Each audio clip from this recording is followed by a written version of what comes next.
Once you've gone through and finished the story mode and built up a stock of creation tools, you'll want to head over to the My Moon that orbits the Little Big Planet to start creating. The creation tools are comprehensive, which is why you have to go through plenty of tutorials to just learn the basics. You begin by moving items around with the poppet, but things soon become a lot trickier when you have to start creating characters and moving objects. Enemies and allied characters have to be given AI routines just so they know whether to follow or run away from a player when they're approached. The physics system is fairly realistic, so making things is common sense, but it's time-consuming to construct even the simplest moving object. Creating moving objects is based around joining items with pins, so there are a lot of tweakable aspects to go over, such as angles and speed of movement. Given the work required to build even simple systems, it's a pretty momentous task to recreate something on the scale of the levels made by the developers themselves.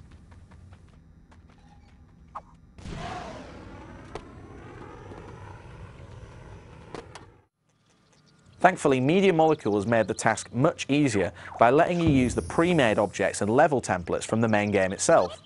This makes it a lot easier to start dropping in characters, structures and vehicles, although you still want to adapt them to create your own look. Perhaps the other problem for budding designers is that the game has 3 separate planes to work on, which lets players move between fore, middle and background while playing through the level.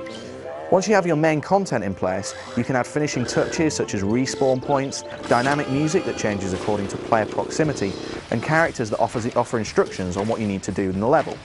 You can also throw in point bubbles and prizes to encourage players to play through your level, and of course it's a good idea to play through them repeatedly to make sure that others won't get stuck. With all this in mind, it's no small feat to create a Little Big Planet level that people will actually want to play.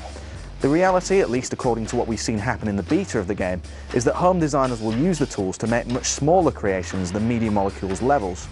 We've seen some great creations so far, one based on a nightclub as well as the TV show The Crystal Maze, in addition to video game homages such as Space Invaders and Breakout.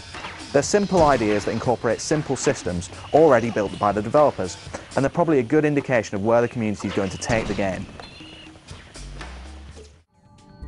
The online integration of Little Big Planet is really nice because you can see which of your friends are online and just jump straight into their pod.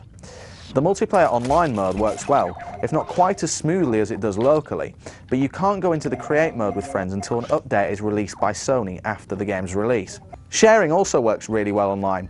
You pick the levels that you've already created to submit online and then people can just play straight through them. When people have finished a level, they can choose preset tags to help describe the content on offer, and this helps Little Big Planet group similar levels together. So if you like what you're playing, you can search for creations that have similar tags. You can also add a heart to your favourite designers and search through all of their levels, and the system streams content live from the network so you don't have to save anything at all.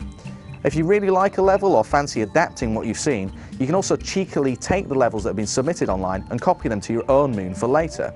All in all, it's a really well implemented system that looks like it can cope with the content that's bound to flood the system after the game's release.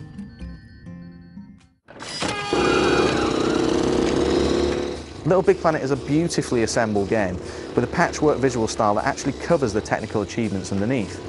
There are lots of smaller details such as reflectivity in the collectible balls, as well as some really nice fire, smoke and electricity effects. It may be pretty cruel to watch Sackboy die, but he can be electrocuted, burned and disintegrated in a variety of ways, each resulting in a highly detailed effect. Special mention should also go to the physics system, which is pitched just a fraction beyond realistic to allow for some amazing stunts, jumps and races. Then there's a soundtrack, a mix of genres from indie artists such as the Go Team and Jim Noir, that suit the game perfectly. Finally, we have to give a nod to narration from British comedian Stephen Fry, because apart from his insistence that you don't post anything rude online, his voice is just as charming as the rest of the game. All in all, Little Big Planet is a startlingly imaginative take on the platforming genre, and though it's all too short, the story mode will appeal to anyone regardless of age or ability. On the creation side, only the most hardcore fans will be up for the task of making compelling content, but the tools are here to help them realise their imagination. Little Big Planet is an experience that no one should miss out on, and it has the potential to go wherever the community takes it.